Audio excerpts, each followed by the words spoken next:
The Red-Headed League. A Sherlock Holmes story, retold for English learners. Chapter 1. A Very Strange Job. One Saturday morning, I visited my friend Sherlock Holmes at his flat in Baker Street. Holmes was already sitting with a visitor, a heavy, older man with very bright red hair.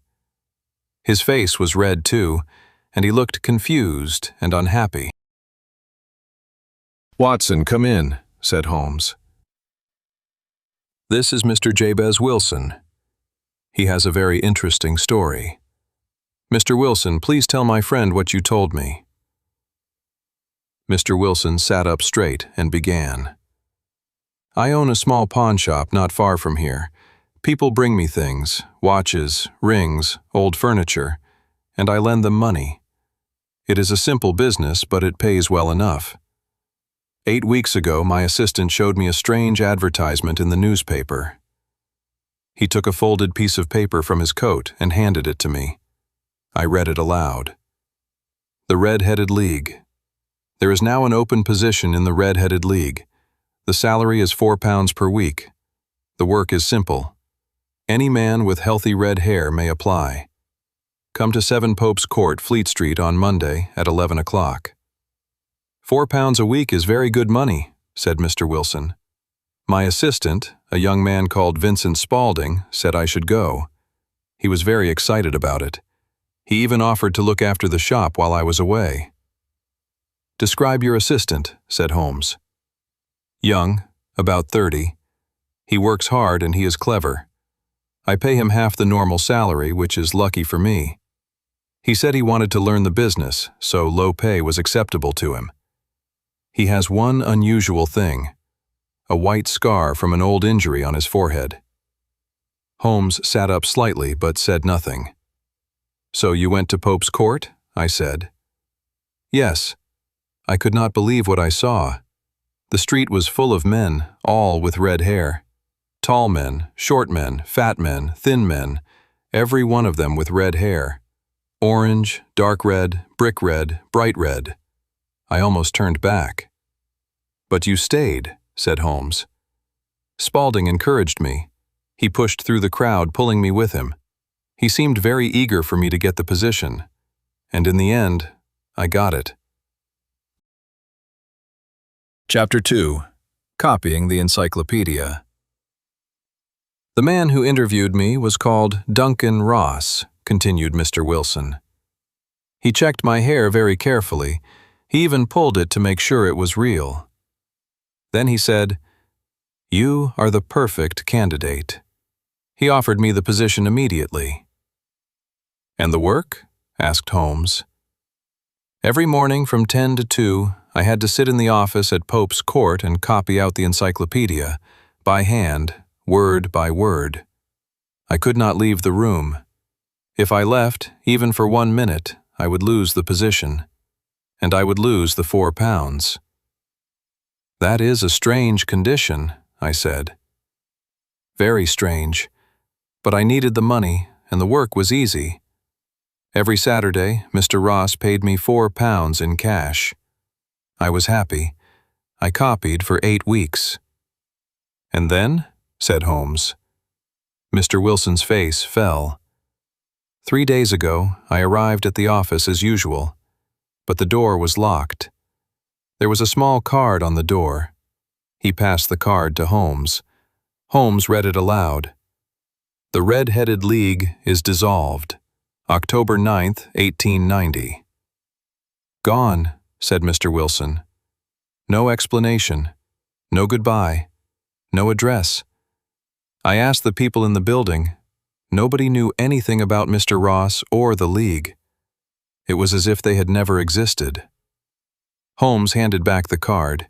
He was smiling slightly. "This is excellent," he said. "Excellent?" said Mr. Wilson. "I have lost £4 a week." No, forgive me," said Holmes. "I mean, the case is excellent. It is one of the most interesting problems I have seen in years. Mr. Wilson, go home. Do not worry. By tomorrow, I believe I will have an answer for you." Chapter 3. Holmes Investigates. After Mr. Wilson left, Holmes sat in silence for a long moment. Then he jumped up. "Come, Watson, let's take a walk." We went to the street near Wilson's pawnshop.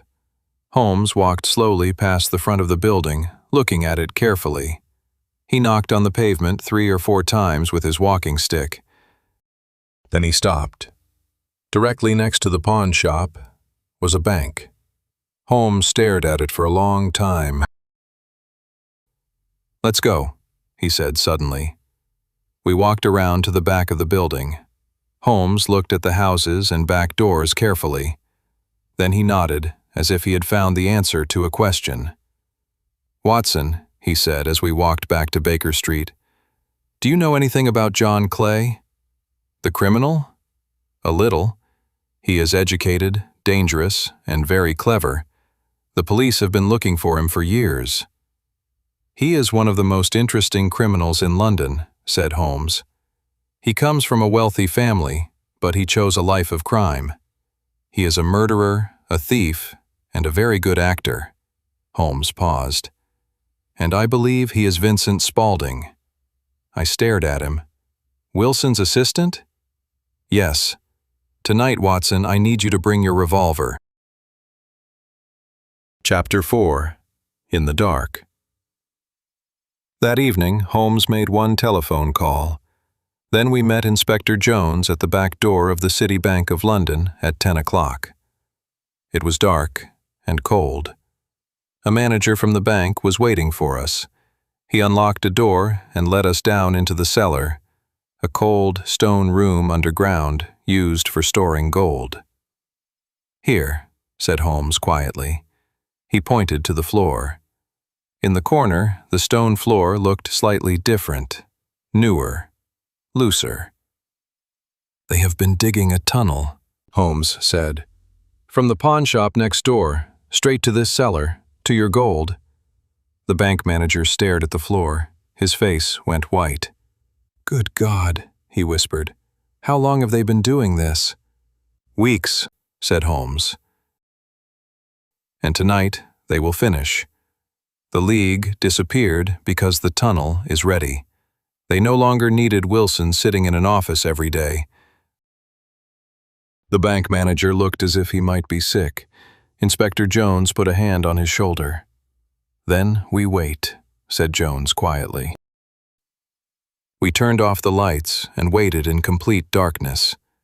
After a long time, there was a sound. A stone moved.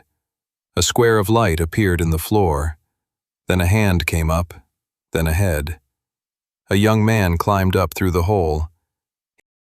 He looked around the dark cellar, waiting for his eyes to adjust. Then he began to move toward the gold. Holmes grabbed him. "It's no use, John Clay. Give up." The man struggled, but Jones and the bank manager held him. Then another man tried to climb up through the hole. Holmes grabbed his wrist before he could escape back down. Holmes and Jones pulled him up into the cellar together. "Let go of me," the man shouted, but it was no use. Jones handcuffed both men together and stood them against the wall. Even now, Clay looked calm and almost amused. "You have been very clever, Mr. Holmes," said Clay quietly. "I congratulate you." "Thank you," said Holmes, "and I congratulate you on the Red-Headed League. It was a most original idea." Clay smiled, and Inspector Jones led him away. Chapter 5. Holmes Explains. The next day, Mr. Wilson came to Baker Street. Holmes explained everything. "It was your assistant, Spaulding. His real name is John Clay.